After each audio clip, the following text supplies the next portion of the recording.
बिल्कुल संविधान विरोधी कृत्य है। न तो मस्जिद नासूर है, न गुरुद्वारा नासूर है, न नासूर इस देश के लिए आरएसएस है। नमस्कार, आप देख रहे हैं लाइव टीवी इंडिया में आपके साथ जुनैद अंसारी। और राजस्थान में चुनाव का बुगल फूंक चुका है। चुनाव जनता सोच रही थी कि विकास पे होगा, चुनाव होगा महंगाई बेरोजगारी पे, लेकिन भारतीय जनता पार्टी के एक नेता का बयान आया है कि देश के लिए मस्जिद और गुरुद्वारा जो है वो नासूर है, उसे उखाड़ के फेंक देना चाहिए। हालांकि पार्टी ने उन्हें निष्कासित कर दिया है।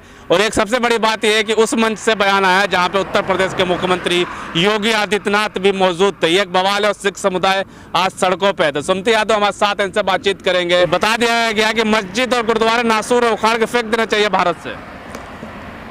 पहले आप ये देखो, आरएसएस वालों की वेशभूषा थी, वो अंग्रेजों की वेशभूषा है। तो अंग्रेज जैसे फूट डालो, राज करो, जो उसी प्लेंग पे बिल्कुल भाजपा राज करना चाह रही है देश में। यूपी में आ जाओ जो है तो ये यहाँ यादवों को टारगेट करते हैं, दूसरे स्टेट में चले जाओ हरियाणा में तो जाटों को टारगेट करते हैं। अब ऐसे ही वहाँ इन्हें कुछ नहीं मिला तो मुसलमान, तो इनके सिलेबस में पहले से ही है ऑलरेडी। और ये सरदार भी थे, तो वह कुछ नहीं, पुराने सिलेबस के ही पन्ने पलट रहे हैं जो है, लोगों की समझ में नहीं आ रही थी। धर्म स्थल को नासूर बता देना, उखाड़ के फेंकना, कैसे बात इसको देखते हैं? ये किसी धर्म को मानने वाले लोग नहीं है, पहले आप ये जान लीजिए। ये सत्ता पाने के लिए कुछ भी कर सकते हैं। हो सकता है नासूर बताया, कुछ और भी बता देंगे। इन्हें ये पता लग जाए कि सरकार में ऐसे आया जाएगा, ये वो हर काम कर देंगे। तो ये देश में फूट डालने वाले लोग हैं, देश में क्या कहना चाहिए, भाई भाई को लड़ाने वाले लोग हैं। तो आरएसएस के लिए ये कोई नया काम नहीं है। निष्कासित तो कर देना भाजपा ने उस नेता को। कुछ नहीं भाई, इनके खाने के दांत और हैं, दिखाने के दांत कुछ और हैं जो है। अच्छा, दिखाने के दांत और हैं? बिल्कुल बिल्कुल। क्या चाहते हैं इसका मतलब? भैया भोपाल में इनकी लोकसभा सांसद हैं भोपाल में जो है, उन्होंने क्या क्या बयान दिए, पुराना रिकॉर्ड उठा लो आप, देखो फिर उनको जो है क्या क्या कह रही है। मोदी जी आंसू बहा देते हैं, लेकिन आज भी वो पार्टी में है। तो वो मोदी जी से भी ज्यादा पावरफुल हो गई कि मोदी जी चाह रहे थे कि वो पार्टी में न रहे, वो पार्टी बनी है। तो ऐसा तो हो ही नहीं सकता है जी। तो लेकिन भाजपा के नेता कह रहे हैं ये हमारी विचारधारा नहीं है, इसलिए उन्हें निकाल दिया गया। इनकी यही विचारधारा है। फिर मैं वही बात रिपीट करूंगा आपसे, इनके खाने के दांत और हैं, दिखाने को और। इनकी विचारधारा ही यही है। देश में दंगे कराने का काम जो है केवल और केवल यही लोग करते हैं। कहाँ दंगा करा रहे हैं भैया? अब इनकी सरकार आ गई है। हमारे यहाँ गांव में कहते हैं कि यदि मोहल्ले की कहीं या गांव में कहीं वो रुकवानी है आपको, चोरी जो है, तो जो चोर हो उसी को चौकीदार बना दो। तो ये चोर ही तो चौकीदार बने बैठे हैं आजकल। तो इसीलिए अरे भैया इनका पुराना काम है, इनका पुश्तैनी काम है दंगे कराना जो है। अरे हिंदू राष्ट्र की तरफ जा रहे हैं आप, एक हिंदू, क्या कहेंगे इसमें? यदि इस तरीके की बात कर रहे हैं आप देश में, तो आप मान लीजिए आप देशद्रोह का काम कर रहे हैं।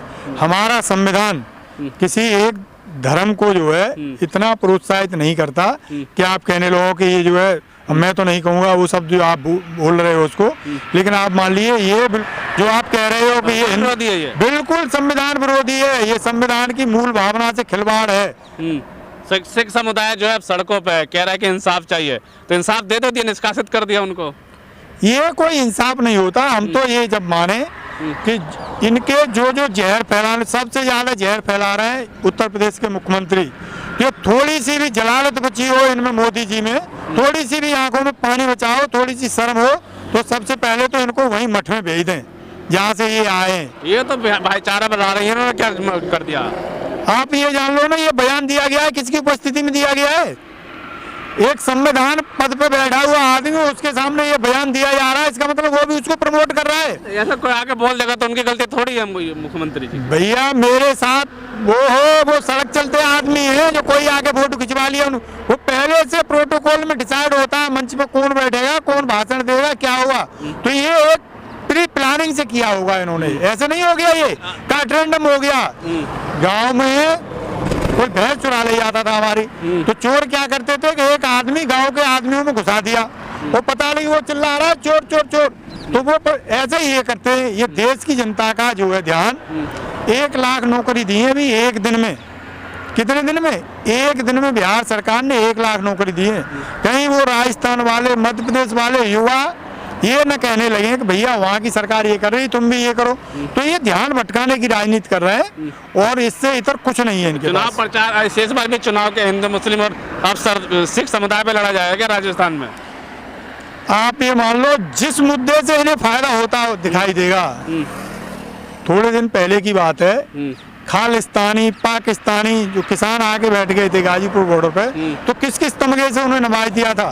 तो अब ऐसे ही इन्हें फायदा लग रहा होगा इस बात से कि ये हम बोल देंगे तो हमें ये फायदा होगा। इलेक्शन खत्म हो जाने तो देखना पे झाड़ पहुंचे वहीं खड़े हो जाएंगे, माथा टेकेंगे गुरुद्वारे में और बढ़िया सी वो स्वाफी बांध लेंगे। इनके क्या कहना चाहिए, जो सबसे बड़े ढोंगी और जो वो है ना, जैसे एक्टर रोल बदलते रहते हैं, ऐसे ही वो नए रोल में आपको किसी गुरुद्वारे में मत्था टेकते दिखाई दे जाएंगे। न तो मस्जिद नासूर है, न आप मान लीजिए गुरुद्वारा नासूर है, न मस्जिद नासूर है, फिर दोबारा कह दूं न मंदिर नासूर है। मंदिर का नाम नहीं लिया, अभी जो भाई देखे हैं कहेंगे मंदिर का तो नाम लेते ही नहीं है। नासूर इस देश के लिए RSS है, जब तक इसका समूल नष्ट नहीं हो जाएगी ये, और आप ये जान लीजिए तब तक ये देश में ऐसे ही कृत्य करती रहेगी। भाजपा के नेता RSS का थोड़ी है भैया, ये ओहो इनकी पैदाइश कहाँ से हुई है, क्यारी तो वही है, नर्सरी तो वही है, ये वहीं की तो पैदाइश है सब। तो इस देश के लिए नासूर RSS है। तुरंत हटा दिया, देरी नहीं की हटाने में पार्टी से।